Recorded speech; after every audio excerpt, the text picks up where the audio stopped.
Good morning, you guys. How are you doing today? We're great. Thank you, Arrow. How you doing, Arrow? Thanks Fantastic. for having us. Right from the very beginning, we need to let listeners know that this is not a made-up story, that you guys really did your homework, and this is a true story, and that even though it sounds really way out there, it's real. It's absolutely real, and we got 4 years to prove it. we had 4 years. Oh, we had 3 babies in the midst of making this. So not us together, obviously, but the fact of the matter is that we had 3 babies. This was we bring the goods. Yeah. We bring the goods in this one. And I think that's a distinguishing characteristic in terms of, we're not passively telling a story here. This is an active story. This is as Steve likes to say it all the time, this is propulsive. We're driving through this and we're on our own journey. And we're sort of learning as the listener learns as well. Let your listeners know that if they love Law and Order, well, this is the real story. One of the things that I found so fascinating about this, and maybe it's just the radio guy in me, but your voices match so well. They're perfectly paced out. I mean, have you guys worked together a lot over the years to be able to have harmony like that? Steve, that's hilarious. Thank you, first of all. Thank you. But what do you think? What is your answer to that question, Steve? I want to know how you answer that. Well, I want to get into the fact that we're very different. I have told I have a New Yorkie accent, which, I think is a code word for other things. But, I'm a white guy, grew up in the suburbs, been in Brooklyn for a long time. And I'm a bar owner on a dead-end street, which, by the way, Detective Scarcella used to patrol. And I come into this because that block where my bar was particularly violent. In fact, the bar ends because of a murder. And I enter this thinking, you know what? I need the cops. I need a tough cop maybe like Detective Scarcella, who, by the way, had a superhero nickname, the Hulk. And Dax enters this story through a very different. I mean, I'm a black guy, grew up in the 90s, and I identify as someone who's had his own experiences with the law. I've, with the wrong side of the criminal justice system. And I'm a lawyer, but at the same time, I live in a body that is over-policed and has been experienced being over-policed. So I'm a criminal justice and investigative journalist, and I've always explored the system through the lens of those who've been wrongfully treated by the system. So for me, coming to this story was I wanted to understand and interrogate this Scarcella character. And I honestly, be honest, I came into it with some hard feelings relative to someone like him. And it was a journey for me to sit down with him for many, many hours over several years to ask him questions and to understand. And I won't give it away, but I think the thing that maybe you're also sensing is that the two of us, Steve and I, both were friends. I mean, this is my guy. We came deep, but we also opened ourselves up to being on a journey with each other to learn and not just come into this with a judgment and a decision already having been made. I think that's one of the things that we do in The Burden is we invite listeners to take this journey with us. We're learning things as we go along. We learn about the character and background of really one of the heroes, the kind of elite jailhouse lawyer. He's a guy who tells us at one point, I would lie in my own self-interest, And so what do you do with that? Well, you say to yourself, that's what Detective Scarcella thinks about him. But, he emerges as a guy, well, let's say a guy with a lot of other sides, and I think it's the same that's true of Detective Scarcella. He's a guy who really feels like he did good. And I think we can stipulate, as lawyers would say, and this is to Dax, that he did do a lot of good. At the same time, he's a guy who operated in a moment when the marching order was get the bad guys off the street by whatever means necessary. And one of the things that we learn is that Detective Scarcella was a guy with a deep sense of justice that did not always comport with the regulations put down by the police department. And I'll say we didn't answer your darn question, and I want to just make sure so the answer, I'm going to put a really fine point on it. Over the course of several years, we had to learn how to be co-hosts on this journey. Yeah. And there were, by the end, we're reading scripts that say version 33. Oh, no. and I'll leave it at that. The part of the magic of The Burden on iHeartRadio is the fact that I love the way that you bring in that New York accent and attitude, because down here in the South, we hear that accent. It's like, ooh, those darn New Yorkers. Yeah. There is nobody more New York than Detective Louis Scarcella. I mean, and one of the things we do is we set out to get Louis Scarcella, who had been a no comment guy for the past decade. And, we kind of go through a New York, what did the Navy SEALs go through? That's Hell Week. Or hazing. You could say hazing. Hazing, yeah. Scarcella invites me to his favorite Russian bath, where he beats me in the sauna with oak leaves, Not me, mind you. I was not going to do that, but, No, Dax has so much more dignity than I have in it. That's one reason it works so well. I have to jump in the freezing Atlantic, and finally Louis Scarcella says, you passed the test. Wow. But Scarcella he comes into the studio then, and he tells, listen, he's a New Yorker from Bensonhurst, Brooklyn, an Italian enclave. His uncle is a big-time mobster who, by the way, Scarcella investigates for murder. One confession he could not get. Scarcella was a guy who was, and you won't believe this, he was a carnival barker at Coney Island. Whoa. While he's a first-grade detective, it's come on in, come on over. Every contestant a winner. You got to be, what was his spiel? But, he's that guy. You cannot get more New York than Louis Scarcella. Did it start off as a good thing? In other words, he started breaking these crimes, and the thing is that you become addicted to that because all of a sudden you're being looked at differently. And so did he do things in order to get attention? Can I just do it? So I think what we try to stay away from, but we invite our audiences to do, is engaging in the sort of psychological sort of reconstruction of the why. And at the same time, what you're naming is entirely plausible insofar as he was, a guy being featured in the newspapers. He was a guy who was being sort of identified as the closer. And we all know what happens when we begin to be seen by our peers in a way. Like, we can't get a confession. Call in our guy. You want to deliver the goods. This is part of your identity now. And I think what's explored in this is the extent to which his identity merges, like who he is becomes very much steeped in this ability to solve the toughest crimes, such that I don't even know to this day if he's able to step outside of it and recognize how he might have been fallible and how he might have not necessarily always done the right thing in service of his ego. And in service of his view of justice. Listen, one of the things that I just want to mention here is that Scarcella, he was a creative player in this. And that's one of the things that he's very proud of. I mean, this was a guy who could get the confession. That was his superpower. He goes on Dr. Phil and explains how he can do that, a choice that he regretted until probably more than any other until he heard this podcast.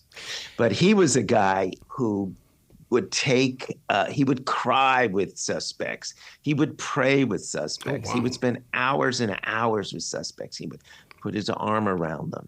He was the father they never had. He was the priest confessor. He tells the story of being on an airplane with a suspect, transporting a suspect who's sitting between him and another cop in shackles, shackled to his seat.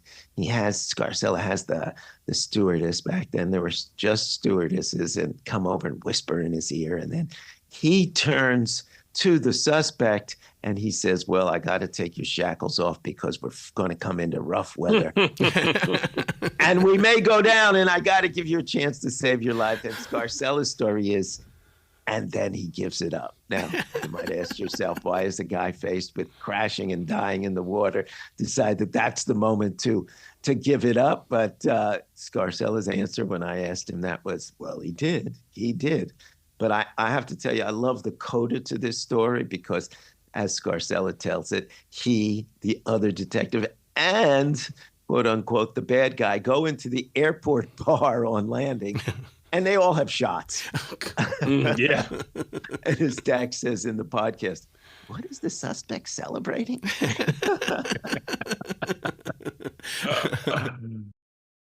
I'm glad that you had a Frenchie introduced in the story very early, because I mean that gave me a better picture of what was going on with it, and it drew me even closer to the storyline itself. And I mean, and then to read about the, you know, how I believe it was her own mother that was taken in to identify somebody in the line, and you know the number 2 comes up, and I'm going, I never even thought about that. That body language can serve as a decision maker for other people. Yeah, yeah. I mean, you highlight that as a sort of. Thank you for like noticing that. I think first of all, Frenchie deserves all the credit in the world for her work, and that, you know, this is in many ways, you know, she's a huge reason why.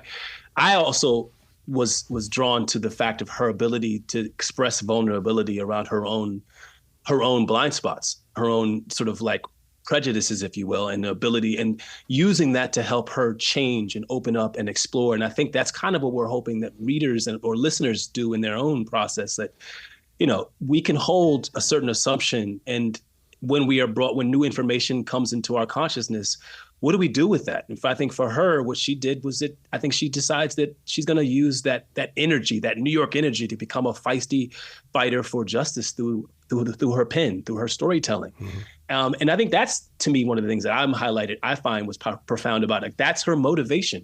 She told us that that's her origin story. Her origin story for her why is that moment, is her own experience. And that's a critical thing, I think, to connect with and around all of these, because Louis has an origin story. Derek has an origin story. Shabaka has an origin story. And we get into all of these through the course of this podcast.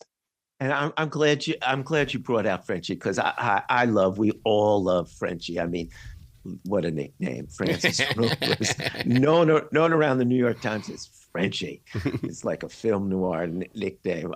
The story that we tell, we go back to her childhood, and you know, she's a Puerto Rican woman from Queens, and you know, that's who she is. She's this fierce, tough woman who sees herself as fierce and tough. And she tells the story about being a Puerto Rican girl growing up in a neighborhood that's largely Italian, certainly not Puerto Rican. She's got one best friend who's another Puerto Rican girl, and they're picked on by this is the 6th grade. They're picked on by this one kid. Where's your switchblade Puerto Ricans? So one day these 2 6th grade girls go to the guy's house, the guy being another 6th grader, knock on the door. His mother calls the 6th grader down and says, oh, you've got a visitor. And as Frenchie tells us, and then the two of us beat the crap out of Anthony right in front of his mother. Frenchie is just this tough girl from the get-go. And you know, as I like to say, I say in The Burden, you know, she's going to save your life at your peril. She goes into jail. She sits with this guy who she becomes convinced is wrongfully convicted. And he is certainly convinced he's wrongfully convicted, but he's coming up for parole. And, you know, in parole, you got to admit you did the crime. Yeah. You can't admit the crime if you're telling a New York Times reporter, I'm innocent. So he says to Frenchie, is this going to mess up my parole? And Frenchie says something that she admits she never should have said, but she said it and repeats it to us. She says to the guy who's facing this tough decision, she says, no, this isn't going to mess up your parole. This is going to get you exonerated. Ooh. Now, for a reporter to promise that is just crazy, but you know, that's her friend. We can think of a couple other words to describe that, but it worked out favorably. But you know, it was definitely a risk, reputational and otherwise. How much of the revisions did you go through in order to build up that scene with Frenchie getting that story, and she had to break it down and figure out what the connection was between the convicts? Because I mean, to me, I felt stress while they, you know, that, you know, and what she must have been going through, because they had to figure out what that connection was. Mm-hmm. Yeah. I mean, it's an incredible scene. Yeah. That we teased out. It took us a long time because, we were interviewing individual players. This Frenchie, the heads of this jailhouse law firm, and they, really did fashion in the law firm in prison. And suddenly what happens in prison is that there's a light bulb that goes off, a kind of eureka moment when one of the inmates, this is Derek, looks at the motion of another inmate, this is Shabaka, and these two quote unquote partners in the law firm realize, oh my God, they use stronger language, but oh my God, the same cop framed us. And that changes the course of New York legal history. Yeah. Because these guys take it away. Dax is a lawyer, so I'm going to let him explain. No, I'll explain the legality, but I think as it relates to this question of that moment, I think you're so right in sort of understanding like the construction of the scene, the construction of the story in general was challenging because we're toggling between different time frames a lot. There's a whole set of things that sort of kicks off during a DA race that is sort of the context in which Frenchie is doing all of this isn't just sort of happening abstractly. It's happening within a very politically heated environment. If she had probably tried to, escalate that story a decade earlier, it would have gotten no traction. But she's escalating this story and she's having these revelations in the midst of this heated race between a white 20-year incumbent Brooklyn DA and an upstart young Black, criminal defense attorney who's highly celebrated and who wants to be the champion of wrongful convictions. And here she sits this story sort of in the mix of all of this. So we're trying to tell a story that doesn't lose our listeners and helps them kind of sit inside a time frame, but it doesn't also hold it down and lock it down so much that we can sort of get mired in it. So to your point, there's a production challenge of trying to orchestrate those moments. But to this broader point Steve is raising up around these convicted felons who, for the entirety of their prison sentence, maintain their innocence, it's just how powerful and important it is that they both found themselves but found the law, and how they weren't just sort of garden variety guys who sort of stumbled in. These very well could have been dudes who became high-powered attorneys, judges, law professors themselves had their lives gone in a different direction. Their ability to understand the language of the law and then to utilize it in their favor isn't just like interesting. It is brilliant. Yeah. Brilliant. One of the things I love about that story is that they really form a brotherhood, and they have different roles. Derek is the intellectual leader. He lectures on a whiteboard about legal procedure, and these guys sit around taking notes. You got Shabaka, who's he's a terrific writer. He has this phrase that we fell in love with. He says, in emotion, he says, it is a extreme possibility that Scarcella did not always commit pristine police work. A fabulously understated line. And I think maybe both of our favorite character is the guy who's the youngest, who also had Scarcella in his case. Yeah. But we dubbed the intern. Listen, we saw this as a bit of an Ocean's 11 scene. Everybody had their roles. They came together. They planned. It wasn't a caper, unless you think of a kind of jailbreak. And the intern made the coffee. This guy, Nelson, the young guy. How do you make coffee in prison, in a cell? Well, he has been sent some Bustelo coffee by his family. He takes a sock, which he tells us is a clean sock. He puts the grains of coffee in the sock and uses it as a strainer to make coffee, and to make coffee for Derek, who's 2 jail cells away, typing into the night. He rolls up his mattress. He sits on the mattress. He puts his typewriter on the steel frame of the bed, typing. He's typing a motion for the intern to try and get his freedom.